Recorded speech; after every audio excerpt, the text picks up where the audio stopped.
Hey everybody, it's Charles from HumbleMechanic.com, and today I'm going to give you some tips on inspecting the lighting of your vehicle.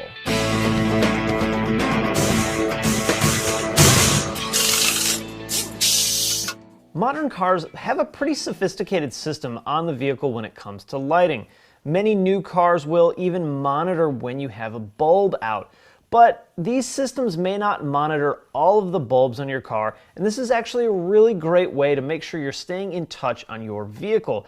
And if you have an older car, well, it may not have this monitoring system, so you're going to want to do these inspections yourself and make sure that all of your lighting is working properly. You may also be breaking one of the rules of the road, and let's face it, nobody wants to get pulled over for not having a turn signal working. I like to start my lighting inspection by sitting in the driver's seat. I turn the ignition on, and the first thing I look for is the bulb out indicator. Next, I'll turn the left turn signal on, and then the right turn signal on.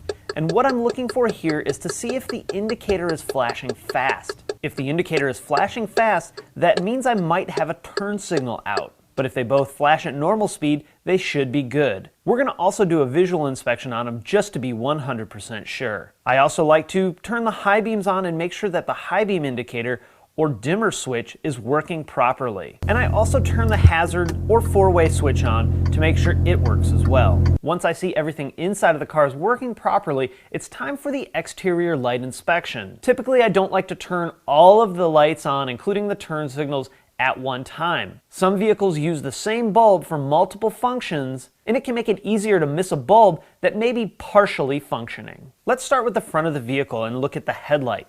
We want to make sure that all the lights inside the headlight are working properly.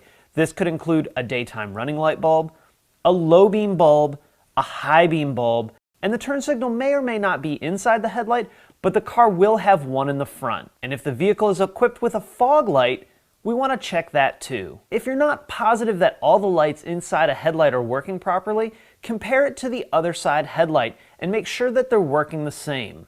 Next, let's move around to the sides of the vehicle. Vehicles will often have an indicator or marker light on the sides. These lights are usually small and can be in the front or rear on both sides of the vehicle. And oftentimes there'll be turn signal lights on the sides as well. Some vehicles have these in the mirror, others have them in the fender, and some have them on the sides of the headlight. After inspecting all the side lighting of the vehicle, it's time to move to the back and check the tail lights. Some taillight assemblies can have multiple bulbs and multiple housings as well. So we want to be really thorough and make sure each bulb is working properly. We also want to make sure that the turn signals in the back are working correctly as well. If your light is equipped with LEDs, we want to inspect each individual LED and make sure that they're all working. Unfortunately, if one LED's out, oftentimes this requires entire housing replacement. And remember, there's more lighting in the back of a vehicle. We have tag lights. Some cars have one, others have multiple lights. We have reverse lights that may or may not be in the taillight housing. And we also have brake lights. Some vehicles have two, and others will have a third high mount brake light. Checking your brake lights or reverse lights can be a little challenging to do by yourself.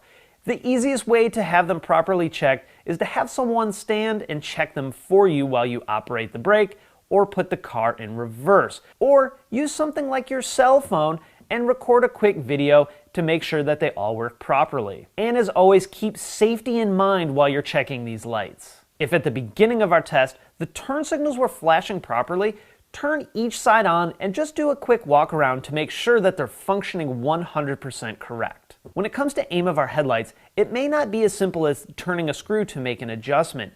Many modern cars have headlight range control or have ride height sensors that can actually automatically adjust the headlight. So before attempting to adjust your headlight, consult your owner's manual and be sure special equipment isn't required to make a proper headlight aim adjustment. Remember, the issue could be the bulb, it could be a wiring issue, it could be a fuse, or on the newest generation vehicles, it can even be a module problem. This module is one of the computers inside your car that controls lighting. It may also control other things in your vehicle, and it's typically what turns on the light out indicator warning. We also want to inspect the housing for any cracks, any leaks, and make sure they're not filling up with water. We also want to make sure that our lighting is clean and free of things like snow, dirt, and mud before driving our car. All right, guys, I'm gonna wrap it up there. I hope this helps you do a lighting inspection on your own vehicle. If you have questions, be sure to post it down in the comment section. If you want to see more of my videos, head over to humblemechanic.com and you can check them out there. All right, thanks.